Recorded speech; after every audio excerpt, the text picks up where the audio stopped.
Hey there, and welcome to another day of the Daily Fitness and Triathlon Training Vlog. It's day 950 in a row of working out. I just worked out, and I'm here to talk about it. Today's lineup of workouts, we just have two, and I don't know if you can tell, it's pretty early here. Got to get it done in Texas before it gets super hot. It's going to be 104 degrees today, and I ain't trying to do that.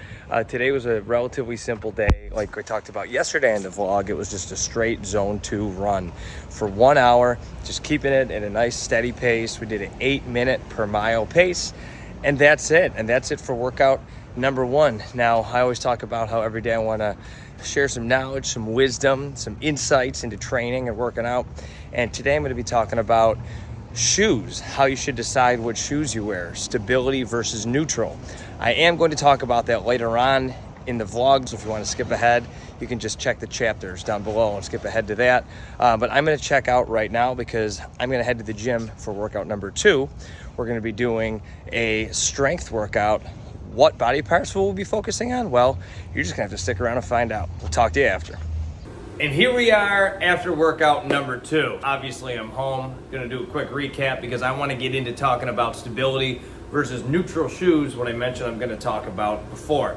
The workout today, the strength training, was just a back and bi-focused strength training session. Started out with deadlifts. Now, if you're not deadlifting as an athlete, I encourage you to start doing so, whether it be with dumbbells, the hex bar, straight bar, whatever. It's a great total body workout. It's one of the core functional foundational movements that's really going to help your athletic performance. Did a bunch of sets of those. We did some bent over rows, a lot of pull-ups today, superset lat pull downs with press downs, and then finished out the day with some curls and some other bicep work. And then the last set was going pull-ups to fatigue. That's it for the 2 workouts today. Now here's the tip of the day. I grabbed my Bills Nike Pegasus to talk about this with for you. Go Bills. But basically, when you're buying shoes, you should always know whether you're in a pair of neutral or stability shoes. Now, you may not know what that means, but they make a huge difference in your running, and I'm going to explain why.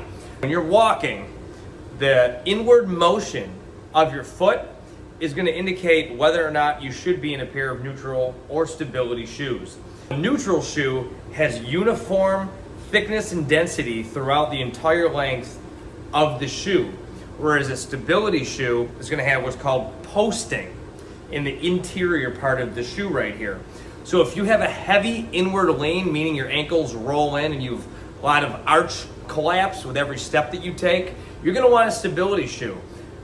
Neutral versus stability, people always think stability, that sounds good. I want to be stable when I run. It's not as simple as that. If you have a neutral gait, meaning you don't have a lot of inward lean when you run or walk, if you're like this, well, if you have that posting on the medial part of your shoe, it's going to actually push your feet out. The posting in the interior part of the shoe is meant to negate that inward lean and to help your shoes wear evenly on the bottom as you run. If you don't know what you are, not a problem, because most people actually don't know what they are. I would suggest going to your local run specialty store. I suggest Fleet Feet. I used to work there for a long time. They do a great job, but there's a million in every city in the US, especially because running is just such a popular sport. Go get fit for the right kind of shoe, because within the stability and neutral categories, there's all different levels of cushioning as well, depending on what your goals are and how often and the type of volume that you're putting on your feet as well. Go get fit for a pair of shoes. I'll talk about inserts. That's a whole other can of worms, but I want to keep these relatively short. We'll tackle that on another day. But definitely go get fit for neutral or stability shoes. I promise you, they will make such a difference, especially if you're in the wrong kind of shoe. You'll wear that new shoe and feel like $1,000,000. I'll tell you, it did work for me when I first started getting into running, and I promise you, it will work for you as well. That's it for the vlog today. Thanks for following. Again, as always, don't forget to hit that subscribe button. Make sure to share this with your friends. If you have questions about shoes or running, your friends are coming to you with, or you find yourself talking about it, go, hey, Goldie talked about that today in the vlog, and share it. And drop a comment. If you know neutral versus stability, what are your favorite running shoes and for what kind of category? Please, I'm always looking for new. My favorite is On. I also have dabbled in the No Bull running shoes as well. They've been really great for me. I broke the world record in those, the football equipment marathon record, which, stay tuned, news coming on that too. But that's it, so thanks for following. I'm going to check out. My name's Goldie. I'm here in Dallas, Texas, and I will see you tomorrow for another day of the Triathlon and Training Fitness Vlog. It's day 950 in a row. The streak's alive.